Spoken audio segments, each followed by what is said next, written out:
नमस्कार, जोहार। मेरा नाम है जितेंद्र और आप देख रहे हैं जेडी मीडिया। चलिए जानते हैं झारखंड की 25 बड़ी खबरों को। आज की पहली और बड़ी खबर, 1932 खतियान पर फिर से माथापच्ची कर रही है सरकार। राज्यपाल ने लौटाया था विधेयक। मदे के 1932 खतियान आधारित स्थानीयता विधेयक राज्यपाल द्वारा वापस किए जाने के बाद राज्य सरकार अब इस पर मंथन कर रही है। विधेयक दोबारा राज्यपाल के पास भेजने से पहले सरकार विधि विशेषज्ञों से राय लेगी। राज्यपाल ने पूरे विधेयक की वैज्ञानिकता पर गंभीरतापूर्वक विचार करने का सुझाव सरकार को देते हुए विधेयक को वापस किया था। उन्होंने विधेयक संविधान व सुप्रीम कोर्ट के आदेशों के अनुरूप बनाने का सुझाव दिया था। अब सरकार चाहती है कि इसमें कोई त्रुटि नहीं रह जाए, इस कारण महाधिवक्ता से लेकर विधि विशेषज्ञों से राय ली जाएगी। झारखंड के धनबाद अग्निकांड पर हाईकोर्ट में हुई सुनवाई। राज्य सरकार को सेफ्टी ऑडिट कराने का निर्देश। झारखंड हाईकोर्ट ने धनबाद की आशीर्वाद टावर एवं हाजरा क्लिनिक में आग लगने की घटना को लेकर स्वतः संज्ञान से दर्ज जनहित याचिका पर सुनवाई करते हुए राज्य सरकार को भवनों का सेफ्टी ऑडिट कराकर कोर्ट में प्रस्तुत करने का निर्देश दिया है। खंडपीठ ने इस मामले की सुनवाई करते हुए घटना पर दुख प्रकट किया और राज्य सरकार को निर्देश दिया कि इस तरह की घटना की भविष्य में पुनरावृत्ति नहीं हो सके, इसके लिए सारे इंतजाम दुरुस्त किया जाए। इस मामले की अगली सुनवाई 17 फरवरी को तय की गई है। आपको चले कि रांची में भी हो सकती है धनबाद अग्निकांड जैसी घटना। 3000 भवनों में सुरक्षा के इंतजाम नहीं, फिर भी नक्शा पास। पता चले कि धनबाद में अगलगी की घटना के बाद भय का आलम पसर सा गया है। राजधानी की असुरक्षित बहुमंजिली इमारतों पर भी ख्याल खड़े हो रहे हैं। राजधानी के 3000 भवनों और मॉल के पास फायर डिपार्टमेंट का एनओसी है, पर हकीकत में यहाँ पर फायर फाइटिंग की सुविधाएं न या नहीं के बराबर है। इसके बावजूद एनओसी के साथ साथ भवनों का नक्शा भी नगर निगम ने स्वीकृति कर दिया है। कागजों पर भी सभी मानकों को पूरा दिखाया गया है। कुल मिलाकर हमारी ज़िंदगी खतरे में है।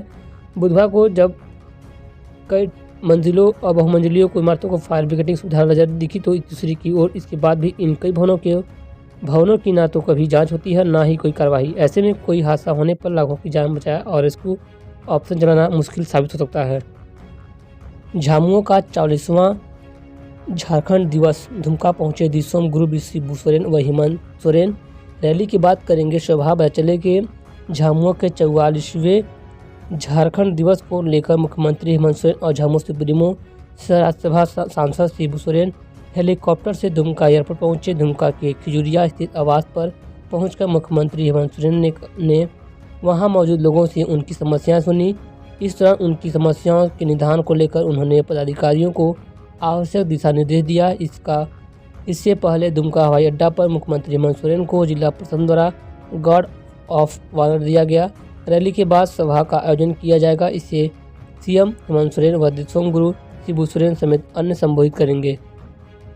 तो बचले कि केंद्रीय गृह मंत्री अमित शाह 4 फरवरी को आएंगे देवघर। बीजेपी की तैयारी जोर तौर पर कार्यक्रम की जा रही है। बचले कि गृह मंत्री अमित शाह 4 फरवरी को देवघर आगमन के बाद सबसे पहले बाबा बैजनाथ मंदिर में पूजा अर्चना करेंगे। गृह मंत्री के आगमन को लेकर प्रशासनिक तैयारी भी तेज हो गई है। बाबा मंदिर में पूजा अर्चना के बाद ही गृह मंत्री जस्टिस इंडस्ट्रियल एरिया में इफ्को के नैरो यूरिया खाद कारखाने का शिलान्यास व भाजपा की विजय संकल्प महारैली में हिस्सा लेंगे। सांसद डॉक्टर निशिकांत दुबे ने बताया कि गृह मंत्री विजय संकल्प महारैली में संबोधन के बाद 3:30 बजे आर के मिशन में शताब्दी समारोह के समापन कार्यक्रम में शामिल होंगे। रात्रि में गृह मंत्री स्थानीय बुद्धिजीवियों से मिलेंगे। वह भाजपा कार्यकर्ताओं से भी मुलाकात करेंगे। बिरसा कृषि विश्वविद्यालय द्वारा दीक्षांत समारोह और टॉपरों को डिग्री देकर राज्यपाल रमेश बैस ने दिए सफलता के मंत्र। बचले के झारखंड के राज्यपाल रमेश बैस रांची के बिरसा कृषि विश्वविद्यालय के 7वें दीक्षांत समारोह में बतौर मुख्य अतिथि उपस्थित हुए। उन्होंने कहा कि जीवन में कभी भी सीखने में संकोच नहीं करें, दूसरे के श्रेष्ठ गुणों का अनुकरण करें, अच्छे मार्ग पर चलें। यही एक उत्तम और सफल विद्यार्थी के लक्षण है। सीखने की कमी कोई उम्र या सीमा नहीं होती है। जीवन में अधिक से अधिक ज्ञान हासिल करने की भूख सदैव बनी रहनी चाहिए। आप लोग नई उंचाइयों को हासिल करें। टॉपरों को डिग्री प्रदान कर उन्होंने सफलता के मंत्र दिए। इस दौरान उन्होंने कहा कि 1981 में स्थापित यह संस्थान देश के टॉप 20 या टॉप 30 में क्यों नहीं आ पाया है, इस मंथन पर करने की ज़रूरत है। तो वहीं दूसरी ओर रांची में मेन रोड दंगा मामले में 11 लोगों पर मुकदमा चलाने की डीसी ने मांगी अनुमति। झारखंड की राजधानी रांची में पिछले साल हुए दंगा मामले में 11 लोगों पर मुकदमा चलाने की मंजूरी सरकार से मांगी गई है। सीआईडी ने अपनी रिपोर्ट में कहा है कि 11 लोगों के खिलाफ दंगा भड़काने के साक्ष्य मिले हैं। इन सभी लोगों पर धार्मिक उपद्रव फैलाने और धार्मिक भावना को ठेस पहुंचाने के आरोप हैं। इनके खिलाफ मुकदमा चलाने की अनुमति दी जाए। तो वहीं आपको चले कि राज्यपाल रमेश बैस ने कृषि मंत्री बादल पत्रलेख को क्यों बुलाया राजभवन। चले कि राज्यपाल रमेश बैस ने झारखंड के कृषि मंत्री बादल पत्रलेख से कहा कि वे ऐसा विधेयक लाएं जो जनहित वाला हो, साथ ही इसमें दिए जा रहे प्रावधान से लोगों पर किसी प्रकार का अतिरिक्त वित्तीय भार नहीं पड़े। श्री बैस ने उक्त बातें झारखंड राज्य कृषि उपज और पशुधन विपणन विधेयक 2022 में नियत प्रावधानों पर चर्चा के दौरान कही। उन्होंने विधेयक में कई बिंदुओं पर मंत्री बादल व विभागीय सचिव अबू बकर सिद्दीकी का ध्यान आकृष्ट कराया। तो वहीं अगली बड़ी खबर क्या आ रही है, केंद्र सरकार का जोर आदिम जनजातियों के लिए शुरू होगा पीएम-पीवीटी-टीजी विकास मिशन। 3 साल में इस पर 15,000 करोड़ रुपए खर्च किए जाएंगे।